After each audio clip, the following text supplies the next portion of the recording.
wait for John. I mean, Oh. I don't think it's going to take. I really like having a meeting going when people that come late All are right. walking in on it, so.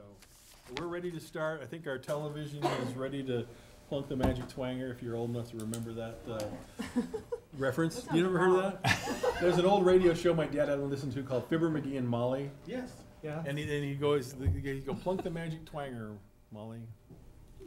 And it was this thing. Don't say that to me. Just don't say that? Wrong. It sounds wrong to you? It does. Okay. Well, we're ready to start. Why don't you go ahead and begin?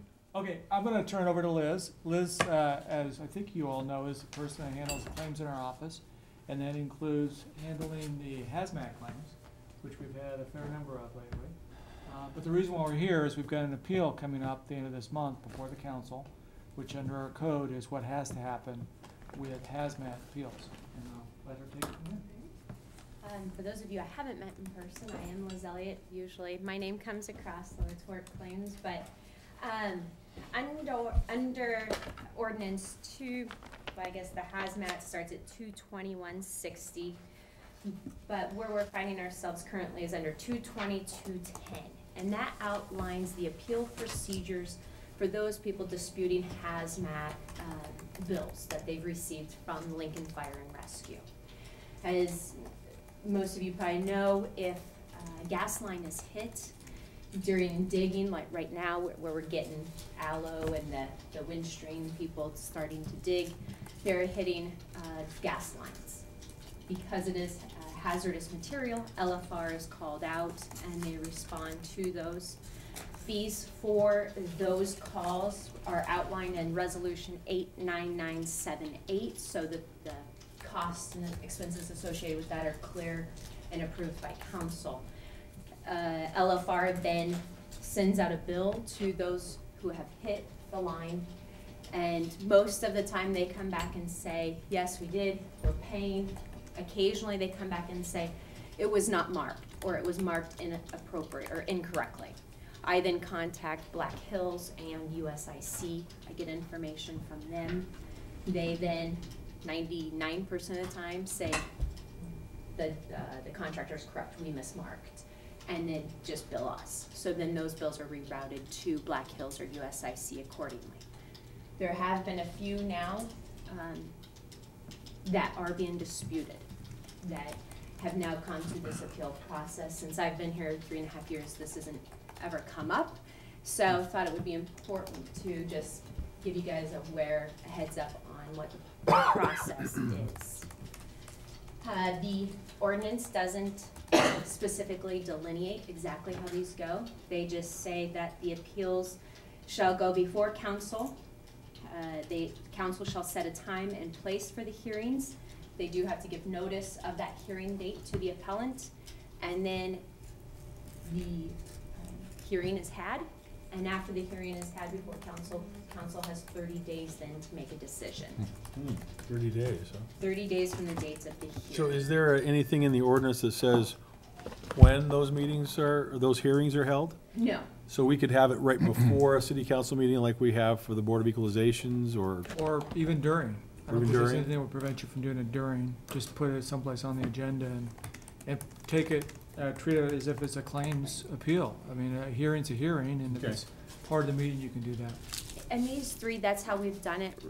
As of right now, it is tentatively on the agenda here in a couple weeks, and it's just on the regular council agenda. so we can hear it 1 week and then vote up to 30 days. 30 days later. You could, or you could vote that day. I think that the code doesn't Right, tell you when you have to vote, it just says you have to react within 30 days.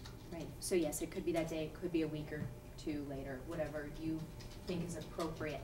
However, I do think that once that hearing is done, if you decide to vote the following week or 2 weeks later, I don't think you can do any more fact-finding. You could do legal advisement. Jeff, then I think, would be the one handling that, but actually seeking out facts, I don't think would be.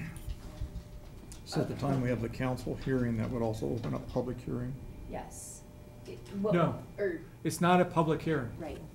It is a hearing, so the appellant, the person that we think should pay or we've billed, they can come in and present their side to it. And then the city, represented by Liz, would present the facts as she understands them. Our hope is that perhaps someone like Chief of Spain or David Young would be there if you have any questions factually for how you handle right-of-way issues and hazmat billing and so on. But the public would not have any right to speak, just So as it they would be would not in It'd be court. appropriate for the chair to say, explain that as it was called, Mhm. so this is not a public, open to public comment. Well, we need to So- identify that too on whatever we send to the press on our notices of hearings and so, on our agenda. Mm-hmm. It's not a public hearing, but it's a hearing. Right. Open to public, but not public comment, other than the appellant and. Okay.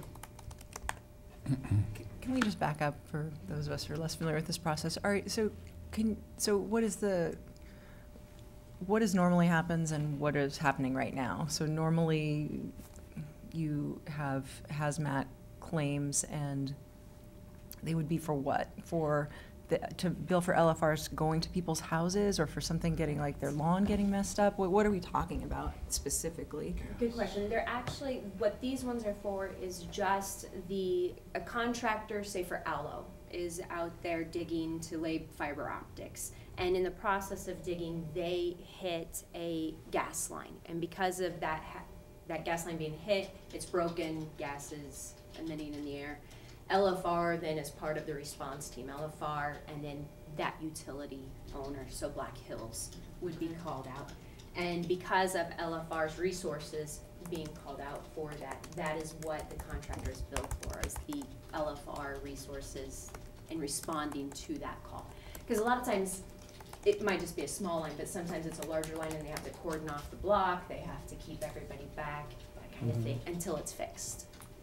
Right. Do we bill for LFR resources in other instances or only in things like hazmat? Help me Right. put context around this. No, definitely, and in the ordinance, 220, it does talk out, they do lift assist, so if someone's fallen, they can go out, and the fees are outlined in that same resolution for the lift assist costs, the hazmat calls. Ambulance calls, and that's all in the same ordinance, Mhm. all of the fees are outlined in that same And that's 221.6, right, the ordinance is 220, 220. and then the resolution is 89978, and that's where the fees are delineated and approved by council. So I'm assuming, since we're looking at appeals, that some people consider the fee being assessed, I'm sure for a hazmat response, it's much higher, and then they're considering those fees to be onerous. Some of them, yes. Some of them just don't like the fact that they're being billed. Some think that it should go to someone else, that type of thing. But usually it's the fees are too high, it's just not fair, or it should go to someone So else. can you give us a breakdown of how often is it USIC that's assessed, or the utility, or Allo, is it I'm finding it's subcontractor? It's Yeah. about 50-50 split between the contractors just lost sight of the markings, Mhm. and the other half is mismarkings or no markings. So that'd be USIC usually? USIC contracted through Black Hills. Mhm. I think they've gotten better over the last year, so we're seeing fewer of those, but about 50-50, about 50% the contractor's fault, 50% the utilities' fault, or their marking contractor. Who are the appellants? Most of them, In this case, I think he's asking. in this case, 2 of the 3 are contractors. TCW has 2 of them, Mhm. and then the other one is actually a landlord. That one's a little different. It's not a digging situation. It's a unique situation. Have we had anything on Allo or Black Hills?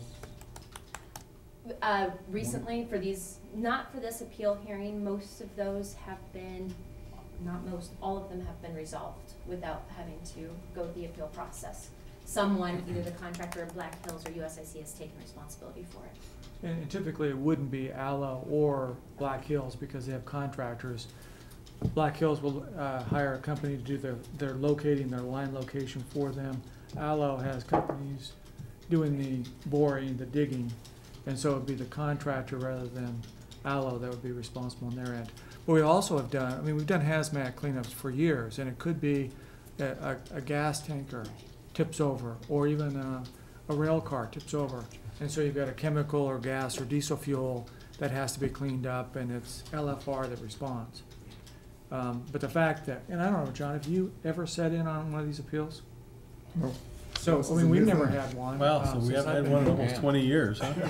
Now, I have a question to follow up on that one. We're calling it an appeal hearing, and usually in criminal or civil courts, there's no new evidence introduced. Well, and it's just a review of the evidence presented to you guys. Will this be similar to that, or will they be allowed to bring in any testimony? In this case, I see it more as the initial hearing phase where they can bring in evidence. I anticipate, they've given me information, pictures, and documents. I've also spoken with them on the telephone. So for me, I don't think it'll be anything new, but they could. So they're essentially appealing your decision? Yes. Okay. You've already Well, reviewed all the and Benny, evidence. our claims are just really an administrative review. It's nothing to do with the judicial system. So now we're starting into the judicial. Yeah, this is definitely a quasi-judicial hearing. Yeah, so Correct. you've already seen all the evidence they have to present. We're just reviewing that again. There shouldn't be any new stuff. There shouldn't really be anything new or surprising to me because I talked to them at length about this. They've given me everything that they have that they think substantiates what they say. I have reached out to Black Hills USIC and have gotten information from them. I've provided that to those, and the TCW in this case. So they're aware of what I have. I know what they have. So this would be their first hearing of that, of my decision on that. I guess if they disagree with your guys' opinion, they could always appeal that to district court and start that process there too. Why do we handle these different than other claims? Other than it's probably in the ordinance, is there a reason? This was just, rather than because it's more of a billing collection issue rather than negligence on the city. This isn't where the city did something wrong. This is just us collecting on our resources expended and utilized for this.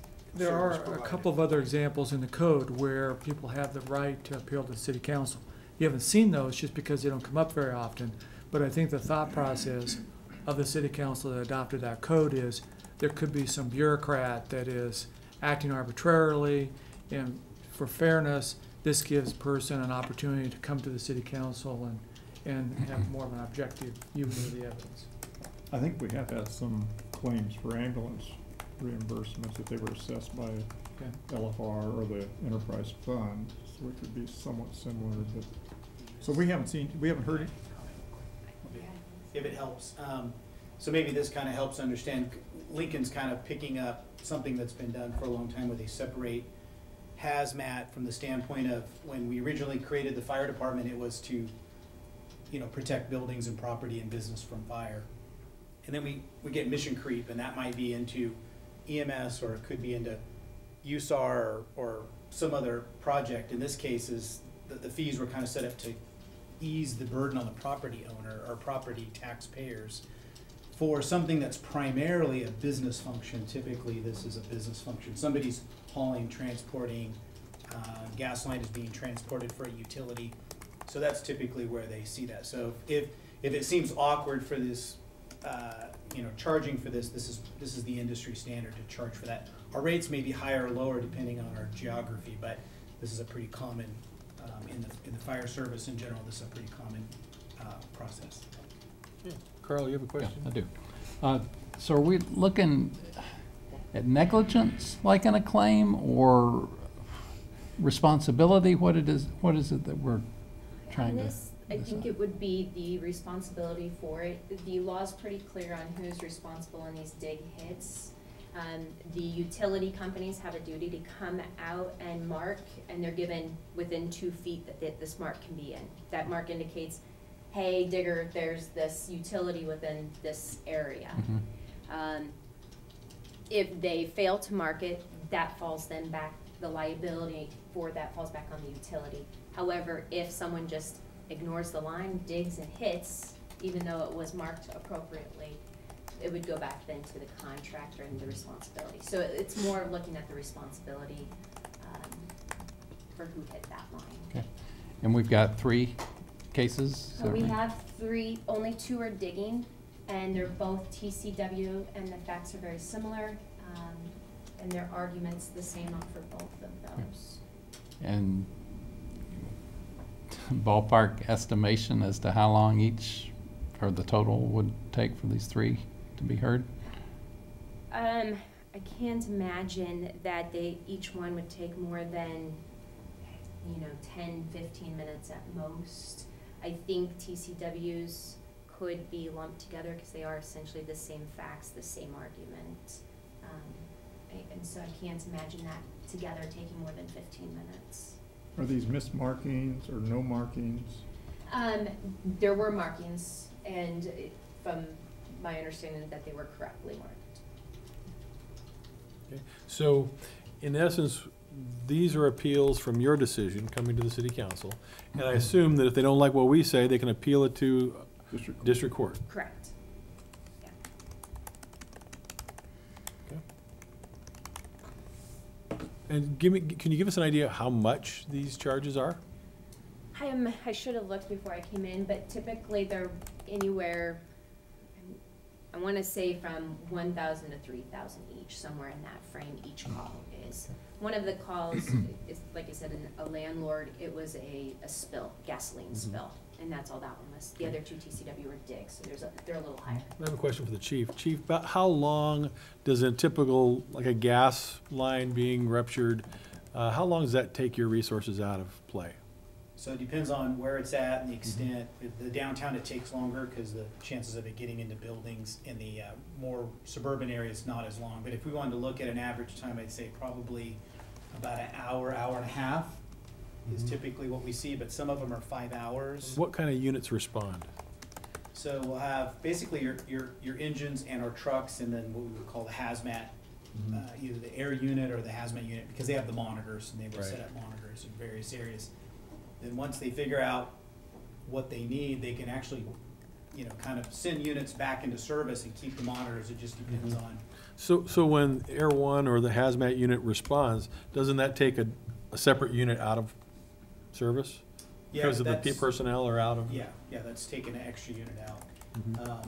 Now, when we set up the fees, instead of getting into the case where you have to itemize minute by minute every call, they take a chunk of information and we basically bundle it. So that's where you get that fee is just kind of a very set, if that's what most of them are, that's what that one is set up. Of course, some of them go much higher. So for example, today I had to meet with Lincoln Industries for their fire and hazmat spill from a month ago. The equipment damage alone was $75,000. So I went To their personally, equipment. I went personally to go meet with them. That's not the fire, that's just the hazmat spill and then the damage. So we had to buy $75,000 worth of equipment. We did? To replace it. Now we're asking them to reimburse us through a process in their insurance. We've talked with them, I'm sure we'll be okay. But so some of these are $1,000, some of them So- can be bigger. Just to be sure, you sent people out there, of course, and they expended $75,000 worth of equipment Damaged, yeah. and damage of our equipment. Yep, And then they have to reimburse us for that. Okay. Is it customary that we have damaged equipment? That's unusual because of the hydrochloric acid that the firefighters got exposed to. I mean, I have pictures of their tools literally eaten down, like rusted down to nothing, so. That's an unusual call, but that's the example of why we set this up, because if we didn't have this in place, that would be, LFR would be out $75,000 right there, not counting the firefighting response. And we would have no reimbursement for that. I'd have to, come to you in the red at the end of the year, so. Okay. The good and red. Cindy? Yeah, so I just want to mention that I was at the Capitol this morning and the governor made a proclamation of some kind of safety program with kids and calling 811, and this whole group of kids shouted out at the end of the ceremony, call before you dig. So, Very timely. yeah, very timely, yes. Okay. And it's also timely, my new office where Allo was digging, actually USIC was marking on Friday and Allo was digging, and hopefully by now I have Allo at my new office. But they were digging like crazy and they were guessing where this thing was and where it wasn't. And I was surprised they didn't hit something. Guessing. It was marked, we go, we think it ends here, but we're not sure, and it was interesting. So David Young should be there from Public Works, and he's very good at this, because he knows this, better than I do. But some of the issues you hear is, it's within the 2 feet is lateral, but depth-wise, they don't have to dictate the depth. So Right, they'll that's know, what I think they were well, going they said it after. was shallow, it's like, that's not, That's not a you're precise responsible measurement. for all the depth. It could be 10 feet, it could be 2 inches, that's, you assume that. Some people don't think that's fair, but the reality is, you're dealing with utilities underground, and that's the best. But if it helps, we, based on our information from Allo, is that you're gonna see another summer of just, if you think we're busy this year, it'll be another year just as bad. But about this time next year, it should drop off precipitously, and so that they think they'll have the majority of the areas that create the most problem done by then. So we've got one more year to get through. Very. Aren't we as a city doing sort of improved mapping at this point, like going forward because of technological advances? Can you just speak to that briefly, since that seems relevant to this discussion? It is much, much better now. It's kind of similar to our wastewater and water lines as well, where the mapping has gotten drastically better since the late 1950s and 60s. The older maps, so were more the downtown, the near south neighborhoods, they weren't always mapped out for the utility companies. And so they're kind of guessing, well, we know we have one here, so there's probably one over here, but we can't find it, so we're gonna say it's clear. And then it gets hit because they weren't aware that there was one there.